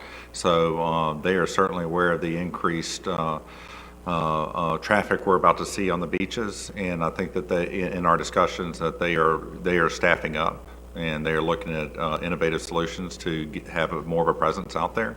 And I certainly look forward to bringing that back next week when they provide that full information. But I would just say that they are certainly aware of it, and that has been part of our discussions, that it's here, it's close, and they're working hard to improve. Okay, well, I'm being tactful and diplomatic. Obviously, being aware of spring break is not an unusual thing. We all know there's a spring break every year. So what plans do they already have in place in terms of spring break before we even get into the agreement? I don't have all the information available at this point, but I can tell you that they have a stepped up schedule through the year, and it starts with spring break, where the cleaning increases, the personnel increases, and then it continues to step up all the way into summer for absolute peak season. So that information should be part of that information we'll bring back next meeting. I'm sorry I don't have that with me, and but certainly we'll have that for next meeting. Okay, I guess, I mean, there's really nothing else I can say other than I want to make darn sure that our beaches look good. I will be happy to talk with the county and reinforce that. I know that they're aware of, as part of those discussions, that it is ramping up, and I know they are preparing for that. So I'll be happy to just talk with them tomorrow, and Lisa, and get her and talk with the county folks. Okay. Okay, so another sort of angle, what have we heard in terms of short-term rentals or any information coming in on rental rates, anything going on that we need to be aware of and prepare for in advance? Rental rates as far as? Occupancy rate. The occupancy rate I've heard is that we're up 38%. Over spring break last year or typical? I was told it was 38% from last year. I don't know if that encompasses the year before. Last year, we were at 80% capacity during spring break when everyone else was shut down. Florida was at 80% in the panhandle. So if we're up 30%, we're at 110%. Yeah, I mean, we are expecting every feeler that I have out there, from the managements that I know, they are booked. Okay, and then I guess from the sheriff's office perspective, and I hate to put you on the spot, sir, I'm just wondering if there's anything you need from us, or anything we can do to be prepared, especially with this, being still sort of a strange year as COVID's still there, but everybody is kind of acting like it's not.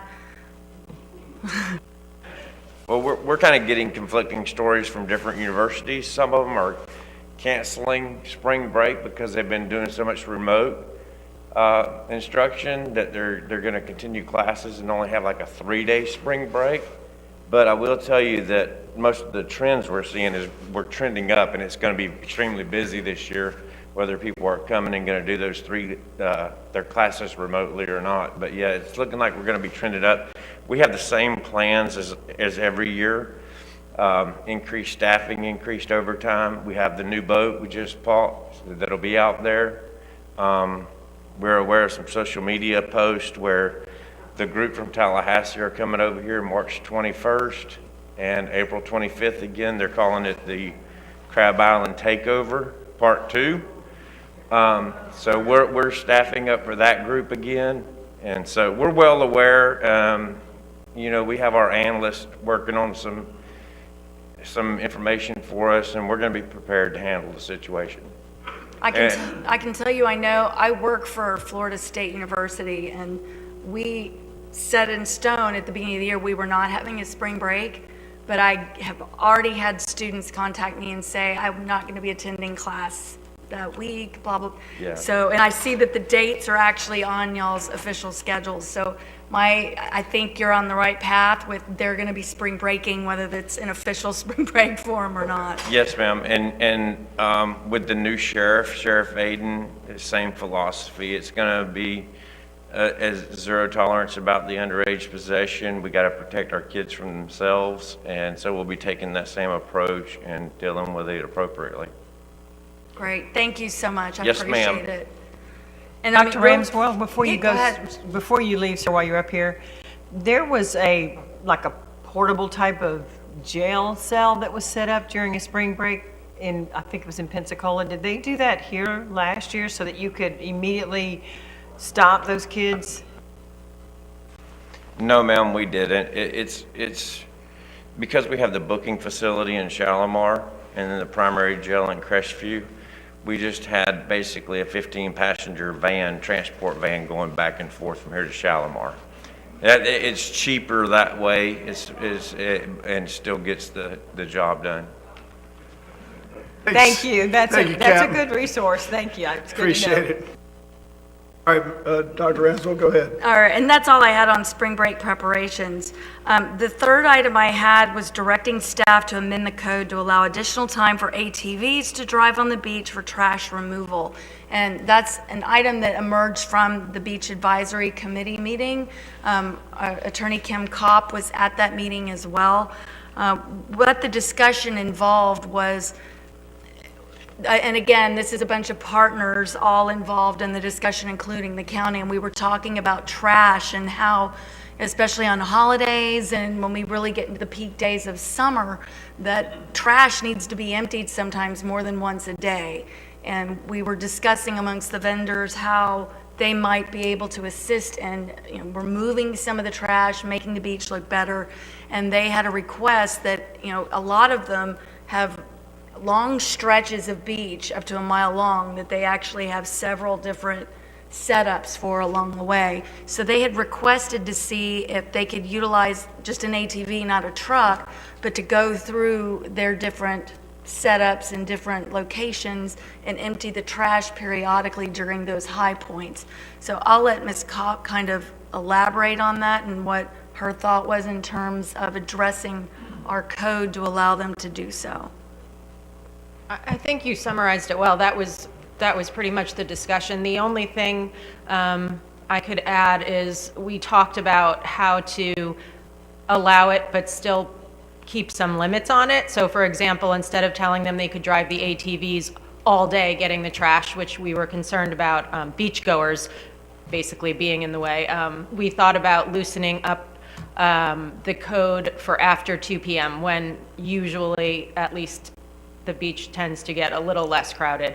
And they would be responsible for moving the beachgoers, obviously. The city wouldn't take that on. But we talked about limiting it to certain purposes, trash, perhaps some maintenance, and just allowing them, instead of waiting until after 5, to wait until after 2. But it's also up to the discretion of the city council, and if you all have other thoughts, we're happy to take them. I would add that it wasn't part of the discussion that they wouldn't be crossing public areas of the beach or anything of that nature. It would be limited to within the private adjacent areas that they had their setups on. Was that your understanding? Yes, and I didn't elaborate on that because I think you said it well, but it's the larger property owners that would really be taking advantage of this, which is why I don't think we're too worried at this point about an over-proliferation of ATVs, because there's so few property owners that have that much property that would need an ATV. The smaller property owners, just, it would make no sense to use an ATV for all of them. So yes, it would just be on those larger pieces of private property. Mr. Destin? We implement this, I would take it for granted most of us are in favor of allowing them to do a better job of cleaning up. If it takes an amendment of a code, we will be over with spring break before we get that through, most likely. Do you have a suggestion on how we can do that? We can, if you give the direction on it, we can just utilize the pending ordinance doctrine and apply it immediately. So if council would vote to allow ATVs after 2 p.m. For the purpose of trash collection, we will just implement that immediately. I'll entertain that in a motion form. Sure. Okay, I will make a motion then to utilize the pending ordinance doctrine en route to the establishment of amending the ordinance to allow for looser restrictions after 2 p.m., which permit vendors to traverse their own properties for addressing trash and maintenance issues. I have a motion, I have a second. Did that work? Did that cover all the No, that bases? got it, that got it. Okay. That took a lot of thinking. Mr. Braden? Thank you. But if they are setting their chairs up in the wet sand, can that be revoked immediately?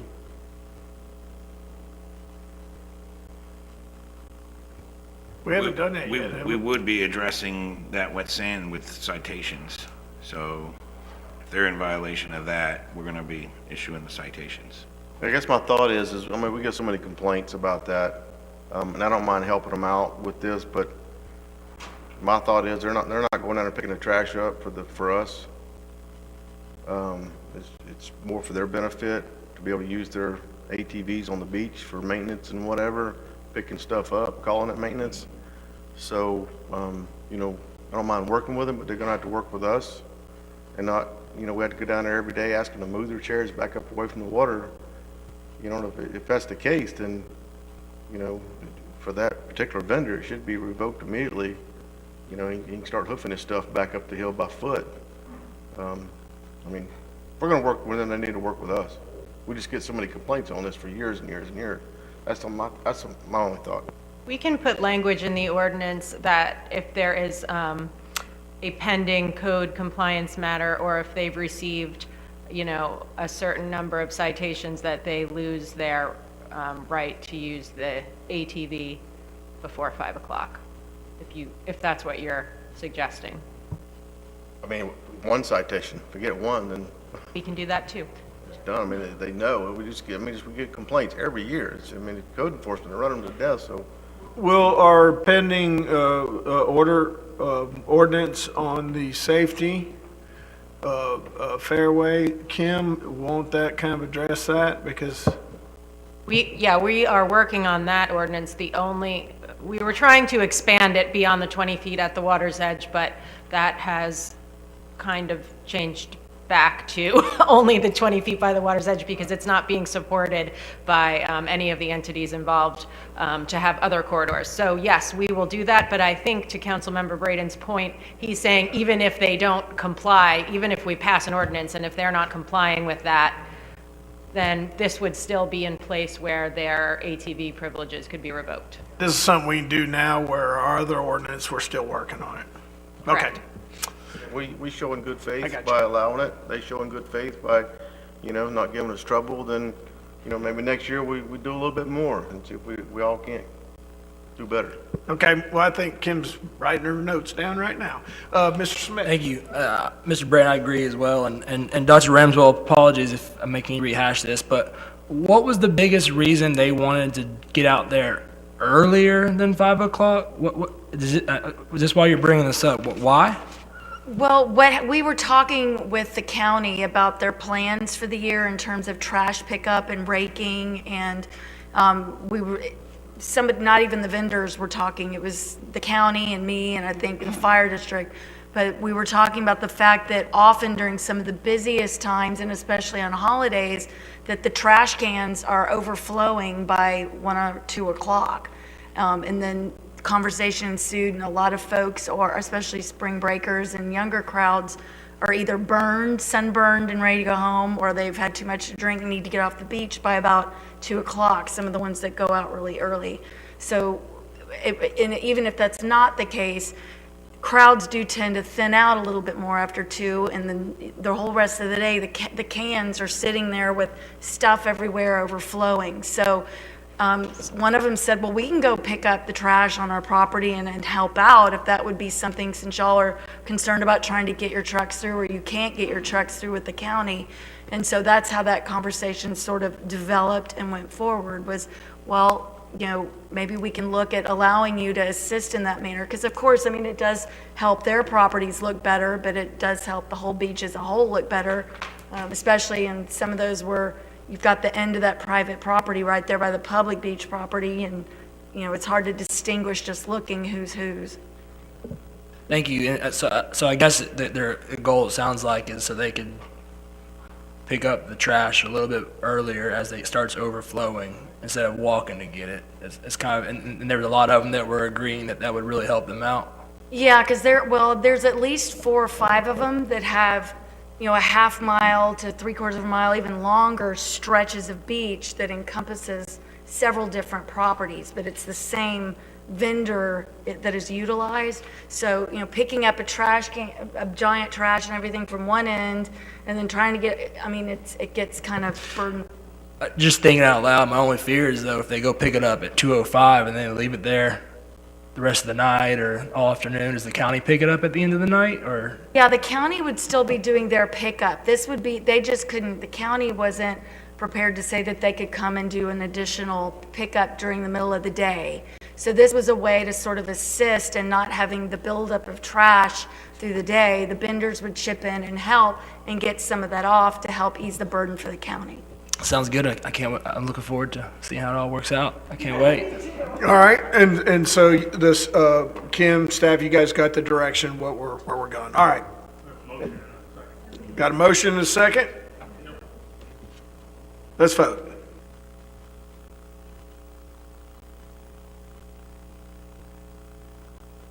Ayes have it, so moved. Everybody get busy. Great, and I will bring up at our next advisory meeting, sorry, I'm hoarse from screaming all weekend. My daughter was in a cheer comp, so sorry, I'm not sick. But I will bring up at the next beach advisory meeting, some of the issues we've talked about, making sure they're not laying all their stuff out in the wet sand, or if suddenly, the tide changes and it is in wet sand, pulling it back. So I'll be sure and bring that up at one of our meetings, just as an extra reminder for them heading into the season. Thank you. And that's all I have for tonight. Thank you, Thanks, Mr. all. Destin. Okay, thank you, Dr. Ramswell. Mr. Destin. Thank you, Mayor. I have 2 brief items. The staff and I met with Chef, our franchise attorney, on Friday. He reported back to us that he and Nextera are passing versions of the franchise agreement back and forth to each other, and they've narrowed it down to about 4 issues. He anticipates in the next 60 to 80 days, they will have those resolved, and we will bring it back to the council for a recommendation of approval or not, depending on how that works out.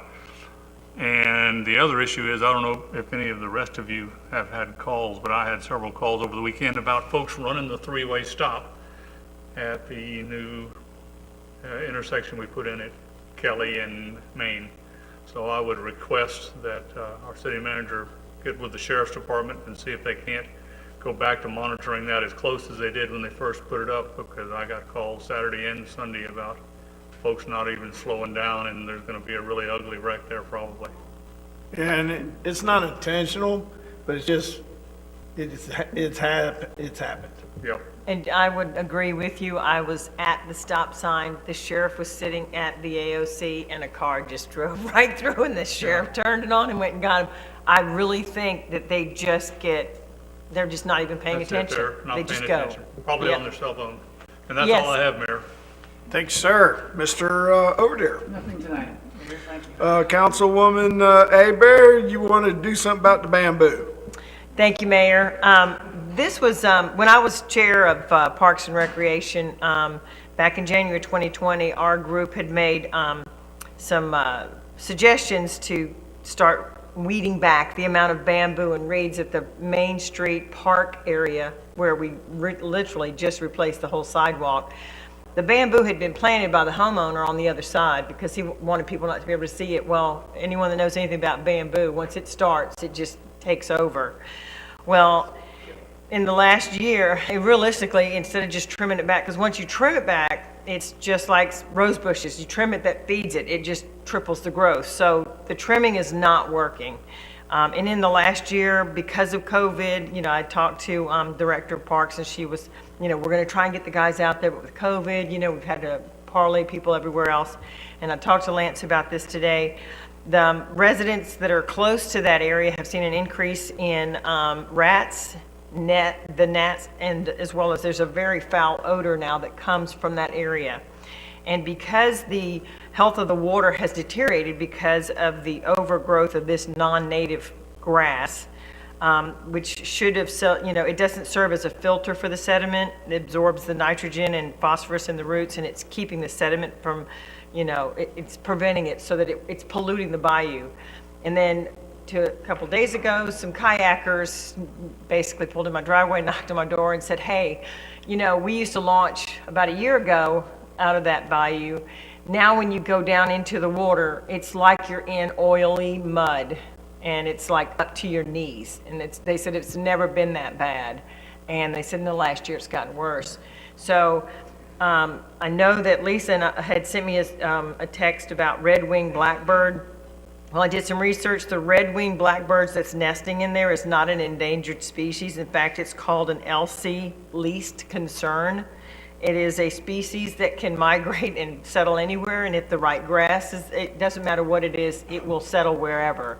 So at this point, I would really like to, I don't know if I need to make a motion to have an aggressive treatment of the removal of the bamboo there at that Main Street pier, because it's now affecting the underneath of where the sidewalk is, because that's kind of like becoming like, it's becoming the support underneath that sidewalk. So if you get to it now, you can look over the edge and the deterioration is there. So I don't know if you need a motion of some sort or to get the right amount of aggressive containment and removal of this bamboo, because it's not going to get better. Yeah, if you would allow staff to work with Sheila Dunning, she's our IFAS representative from the University of Florida, from the co-op. We can work with her to establish what chemicals we can safely use next to the water to address this issue, and she will help us come up with a plan to mitigate this, and then we can make it happen then. Yeah, by the next meeting, can you let me know if she's giving you the right chemicals, and then how quickly we're going to start assessing that and cutting them and removing them, especially since we're now getting to the part of the year that people want to launch kayaks again. Yep. Thank you, Lance. Maybe we should get some pandas over there. It's funny you brought that up, because I was talking to my forester doing a control burn on my property up in Alabama. And he happened to mention bamboo. He says one of the most difficult non-native plants to kill chemically. He goes, most of the time they have to dig it up by hand. You know what's funny is I actually was trying to create like a natural fence line, and I bought what they call running bamboo. That sucker never grew. No, I still have the original 3 stalks from like 3 years ago.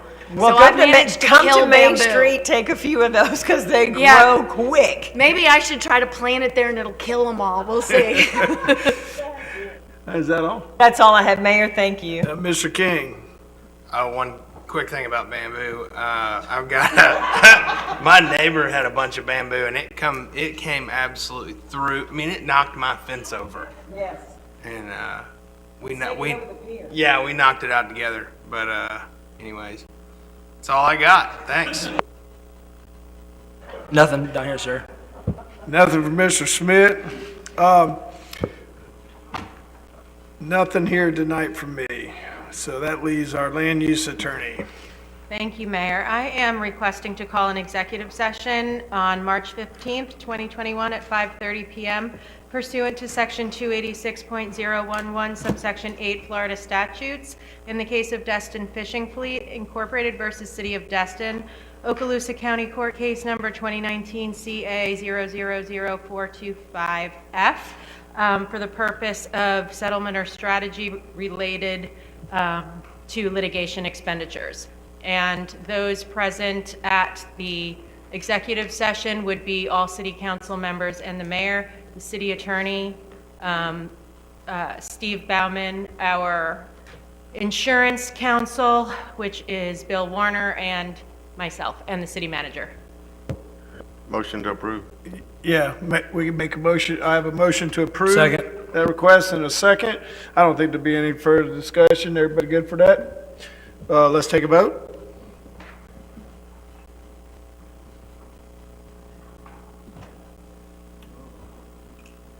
Keep touching it. There we go. We got it. So moved. We'll see everybody at 5:30 Monday, March 15th. prior to our city council meeting. And I'll just ask the city clerk to schedule the court reporter, please. All right, is that all, Kim? Yes. All right, Mr. Bowman? Nothing from me. All right, thank you, sir. Final opportunity for public comment. Anybody in the audience? Come on up, Shane. Shane Moody, President and CEO of the Destin Chamber. I just want to express my gratitude to all of you and to Lance and all the department heads for participating in Destin Forward about 2 weeks ago. I missed it. I was quarantined with my 12-year-old because my 15-year-old had tested positive for COVID in the backseat of my car. And the doctor said, you send him to his mom, you go get little sister, and y'all stay away because y'all don't have symptoms. So I was cooped up with a 12-year-old. I learned more about middle school than I ever wanted to know. And the way they teach math these days is not the way that I learned it a long time ago. And I really want to thank Catherine Card. I said, Catherine, February 11th is the City of Destin Day. Can you set it up for me? I just need lunch scheduled between 12 and 1:30. She said, yep, and she did it all. So it just goes, there was a lot of talk at the visioning session about partnerships. It just goes to show you the partnership that we've got with the graduates sitting here on City Council, and James is a graduate, Catherine's a graduate, and I'm working on your HR person too. And also I stood up and talked about multimodal a while ago before the meeting started, and it was interesting as Lewis was doing his presentation and I figured out the direction that he was going with it. I thought, this is multimodal, as Mr. Destin says, multimodal without calling it multimodal. So I think it's a good direction to go. And then Mr. Overdeer, Councilman Overdeer, hit what I think is the key to traffic in the Harbor District, and that's parking garages. Going to encourage you to strongly look at parking garages. They're the only piece of public infrastructure that pay for themselves, and relatively speaking, they pay for themselves rather quickly if you price them right. Tourists expect to pay to park. Tourists expect to pay to park in large parking lots, and that will do a lot to help relieve the congestion on Highway 98 in the Harbor District. Thank you. Thank you, Mr. Moody. Mr. Moody, can I ask you a question? And I've heard this a lot. Sorry, you just thought you were done. So obviously we have the Marlar parking lot, and that was where years ago some conversation had begun about putting in a parking garage. Tell me, I want to learn, why would a parking garage thrive there when we can't hardly get a lot of people parking on just that bottom level? I think several things affect that. Number one, I think the payment, the way that you pay on an app discourages people, because if they don't have it, they have to download it, they have to put it on there. The way to pay for that parking lot now would be to do it the way that downtown Mobile does it.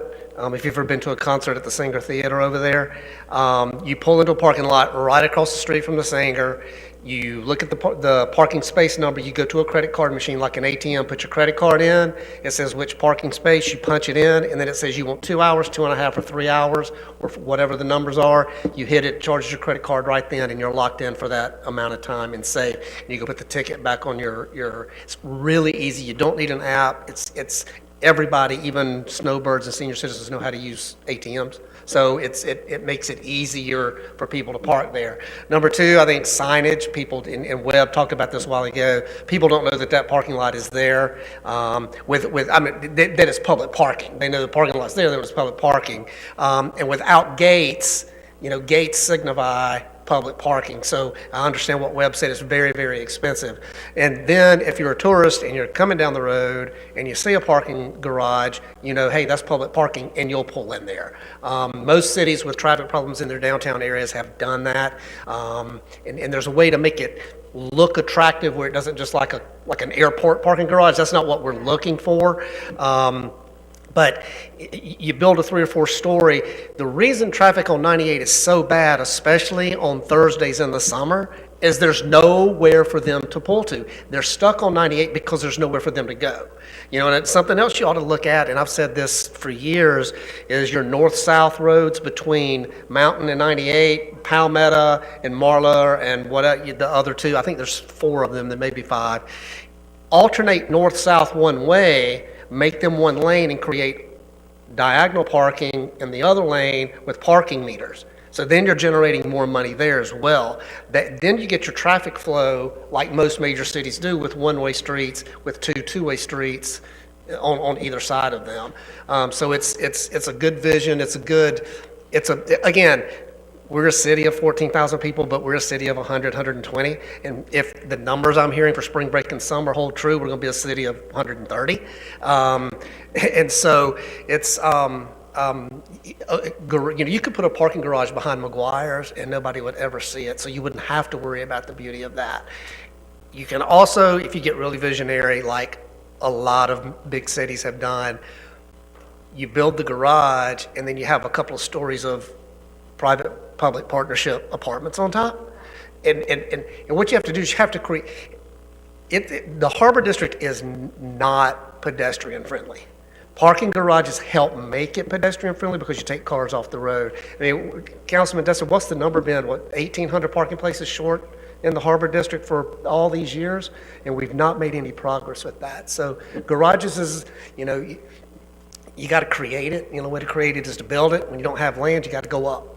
And so, Yeah, thank you for your input. And I know in the past several years, I think before anyone else, when Rodney was on, but we had talked about bringing, doing the one way down there, and it didn't get traction. But now with a different council, maybe, in some years forward, it's time to bring it up again. And I remember when we talked about parking garages several years ago, I had just gotten home from Miami, and I loved how they had done their parking garages with the grass growing on the outside of it. So you didn't see concrete, you saw greenery because it was literally growing all up the walls. It actually was very nicely done. So. if you go downtown Charleston, South Carolina, my oldest daughter went to college at College of Charleston, and you don't even know that that's a parking garage until you see the sign that says public parking pointing for it to go in there, or you've been there enough that you know where the parking garages are. I mean, there are ways to do it that it doesn't, if you put one behind McGuire's on the parking that you guys have down there now, the beauty wouldn't, the look wouldn't matter as much as the one on Marler. You wouldn't want one at the Marler parking lot looking like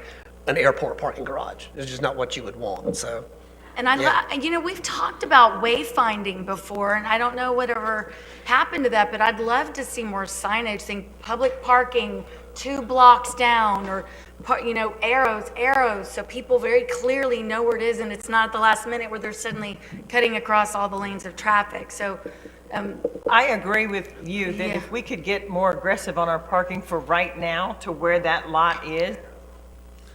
As I said, I've been here, I'm in my 18th year, same discussions we were having back in 2004. So, it's already not, repeating for me. So. No, it's the same discussions, and you got to have the guts to have the vision to make the decision to go and do it. Yeah. It seems like it's been always, the problem is being overbuilt. It started with this multimodal where they give them 20% reduction in their parking. They don't have enough parking to start with, so they're putting it off on the city to pay for it. Seems Yeah, like- and like you said, some of that was decisions that took place long before and you and I were involved anyways with the city planning, but that's no excuse not to try to make it better. We're doing that with the undergrounding of Highway 98. I think this council did a real good job in envisioning of what we want that Harbor District to look like.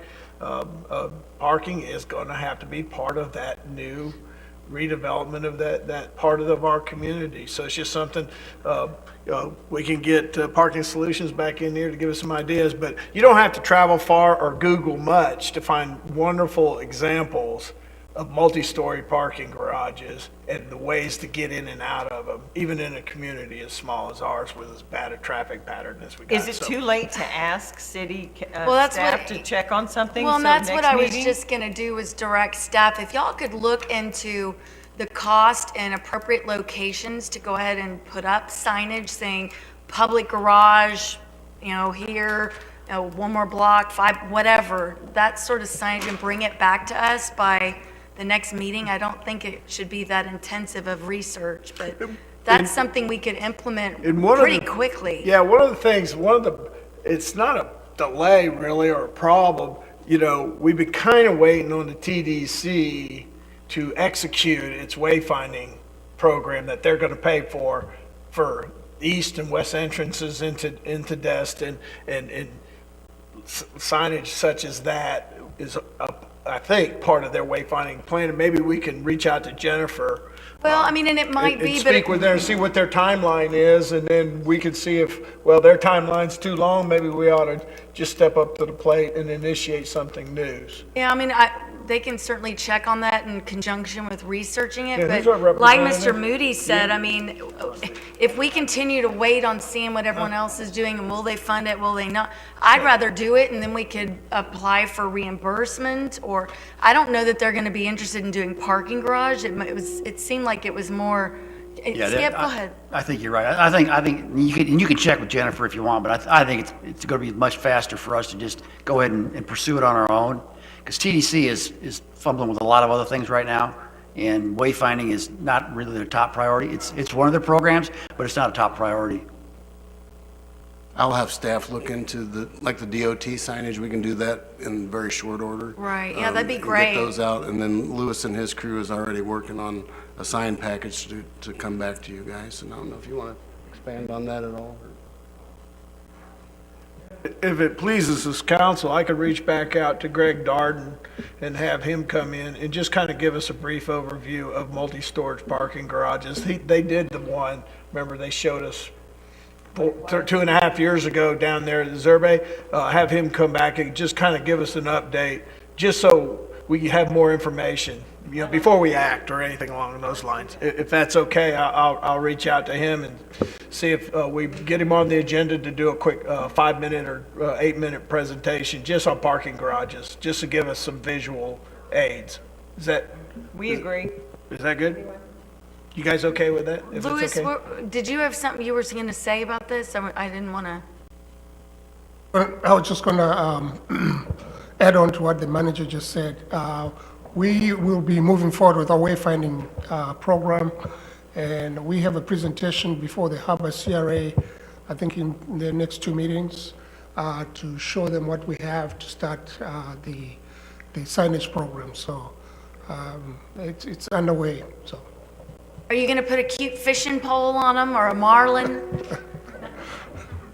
I'll leave that to them to decide. Mayor, if I might, I would stress that we do need to go forward with the signage. I spent the whole summer in the parking lot trying to keep Crab Island boaters out at our restaurant, and none of them knew that that was a public parking facility.